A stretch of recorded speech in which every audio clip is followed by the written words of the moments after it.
Ça ne vous aura pas échappé, la voiture électrique est tendance et avec elle le SUV haut de gamme électrique.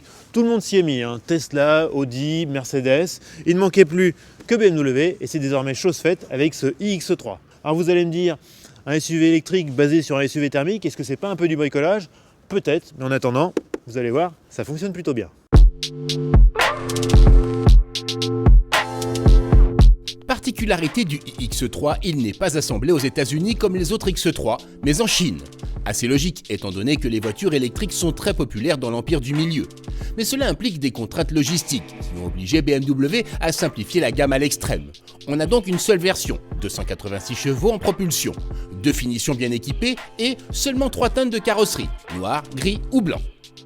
Esthétiquement, le iX3 se reconnaît à sa calandre spécifique partiellement obturée, à ses jantes aérodynamiques et aux touches de bleu qui parsèment sa carrosserie. Dans l'habitacle, on n'est pas dépaysé, hein. On est vraiment à bord d'un X3, on retrouve la planche de bord à l'identique, à quelques petits détails près, comme par exemple des touches de bleu ici sur le volant, sur le bouton Start-Stop ou sur le sélecteur de marche. L'instrumentation est également spécifique.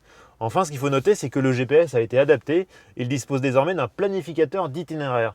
C'est-à-dire que si vous êtes à Paris, que vous programmez Marseille comme destination, eh bien, il vous suggérera les haltes de recharge nécessaires en route.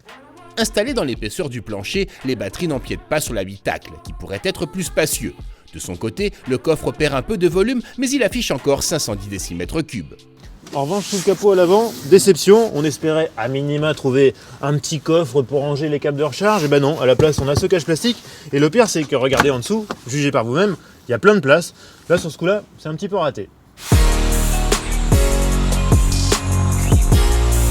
La batterie du iX3 pèse à elle seule plus de 500 kg pour une capacité nette de 74 kWh, de quoi revendiquer une autonomie allant jusqu'à 460 km sur le cycle WLTP.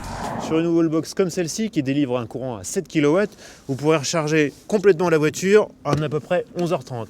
Et puis sur les longs trajets, sur les bornes à haute puissance, par exemple du réseau Ionity, vous pouvez monter à 150 kW, ce qui permet de récupérer 80% d'autonomie en l'espace d'à peu près une demi-heure. On l'a dit, le iX3 n'existe qu'en version propulsion. Il est aussi moins lourd que ses rivaux de chez Audi, Jaguar ou Mercedes, de quoi favoriser le plaisir de conduite. Ce X3 il marche bien, c'est pas une sportive, mais il marche bien. Surtout il ne s'essouffle pas à haute vitesse, contrairement à beaucoup d'électriques, hein.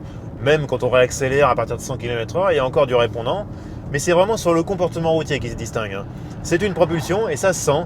La voiture est agile, elle enroule en virage, l'amortissement est bon, la direction est précise. C'est une vraie BMW. Mais une BMW électrique, avec ce que cela implique comme particularité, comme la présence d'un mode B qui augmente fortement la récupération d'énergie et permet d'aller jusqu'à l'arrêt complet sans toucher la pédale de frein, utile en milieu urbain dense ou en conduite dynamique. Mais le iX3 y ajoute une autre astuce.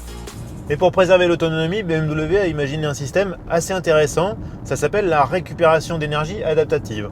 En fait, la voiture détecte automatiquement lorsqu'on rattrape un véhicule ou qu'on arrive dans un virage ou à un carrefour, et il va automatiquement augmenter la récupération d'énergie, le frein moteur, ce qui fait qu'on récupère un peu d'énergie dans la batterie et on gagne un petit peu en autonomie. Le système est vraiment bien pensé et vraiment transparent, je trouve que ça fonctionne très bien. Dans les faits, nous avons relevé à l'ordinateur de bord une consommation avoisinant les 23 kWh au 100 km, soit une autonomie réelle d'environ 320 km. Correct, mais loin d'être exceptionnel. La vraie bonne nouvelle, c'est qu'à équipement comparable, le BMW iX3 s'affiche au tarif d'un X3 hybride rechargeable. Il faudra juste prévoir de planifier un peu plus ses longs parcours, le réseau de recharge restant encore parcellaire.